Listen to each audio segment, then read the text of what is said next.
Attending school is not just about reading and writing.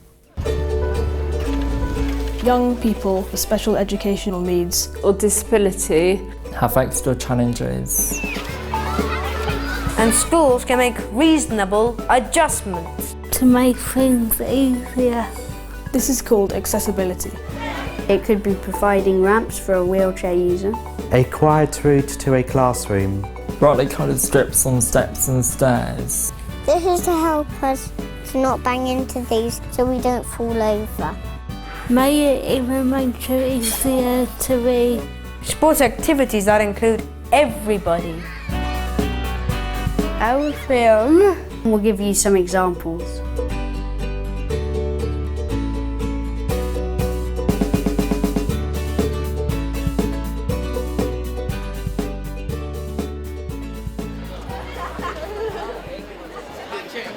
One of the adjustments made that in my old school I had to do my stretches in the middle of the day and miss some lessons, but now I've got stretch club in the morning so I don't miss any lessons. I've got a PLSA now in my new secondary school, and they basically set me up just before class by putting my stool down so my feet can reach the floor, getting my bag and stuff. Normally the tables at school are like too high for me, but now I've got adjustable tables which can easily be screwed down to make the right size for me to do my work.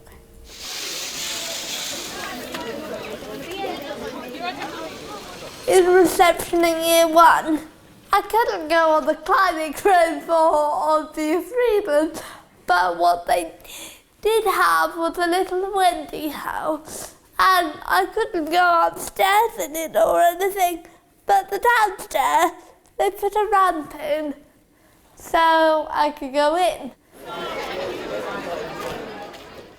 At school, I had lessons upstairs, and when I wanted to get up to them, I had to wait for an adult to be able to use the lift, and that was really frustrating because by the time I got to the lesson, I didn't know what was happening. I wasn't allowed the key because they didn't let children go in there without an adult, which I thought was very ridiculous, seeming as I was in year 11 and I was quite independent anyway. I didn't really need an adult to be there.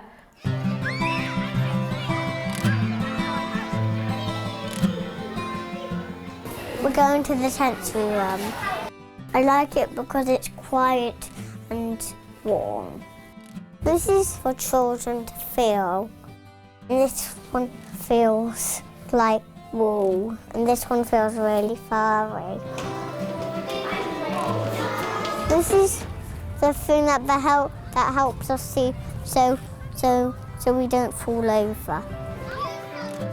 These are so we won't bump into them, and it's a soft place if we bang into them. How would you like to sign these books? Thank you. At all, I had a CCTV. It's a TV with a J underneath. If you want to do one or to read something, it may enlarge. In secondary school, I have this microphone which the teacher wears, and they wear it around their neck like this, and then whatever they say will be transmitted into the microphone, and then it'll be sent to my hearing aids. I can even sometimes hear when they sneeze or something, and when they go out of the classroom, I sometimes hear them telling off other children. So what colour are you making? Purple. Art is a little tricky for somebody with my condition.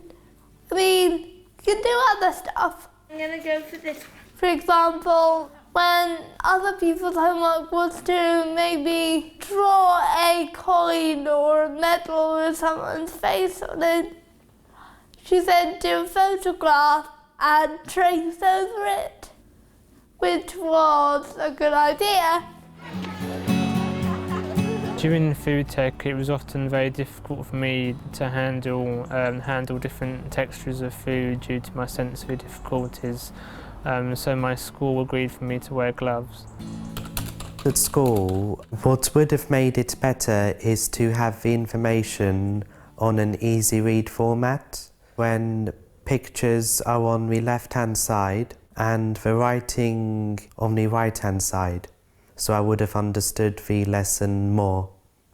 When the teacher does like, I want you to do this, that, whatever, it's really annoying. It makes me confused. And Chidi, what about you? Do you like it when they put lists up? I do. It says 1, we're taking a picture of the bus stop. 2, we're taking information about it.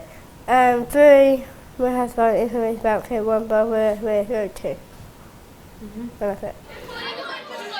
When I'm doing exams, there's a special classroom where people in my school with disabilities like dyslexia or hearing impairments, they can do the exam in a quiet room just with like, I don't know, maybe up to 4 or 5 people. During exams I was able to have extra time. I was also able to have rest breaks and the use of a computer.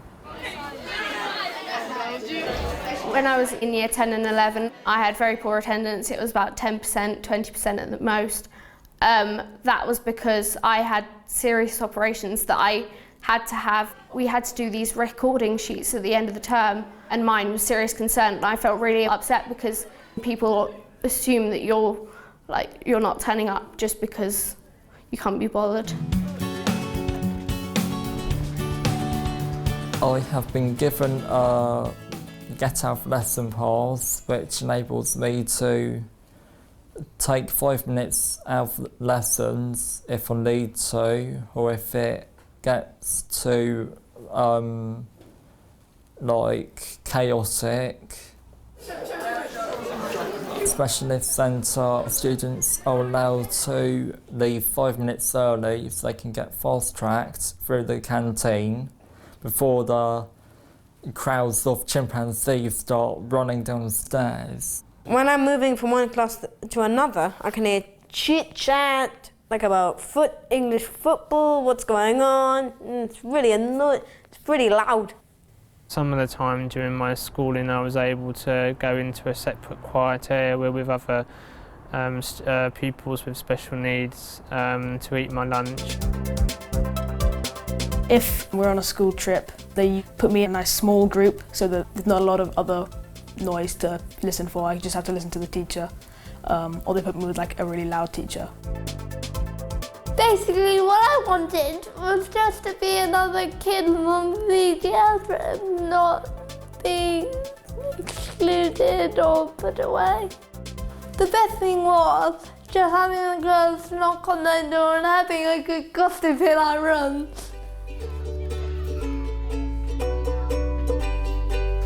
Yeah! Sorry. Thank you for watching us.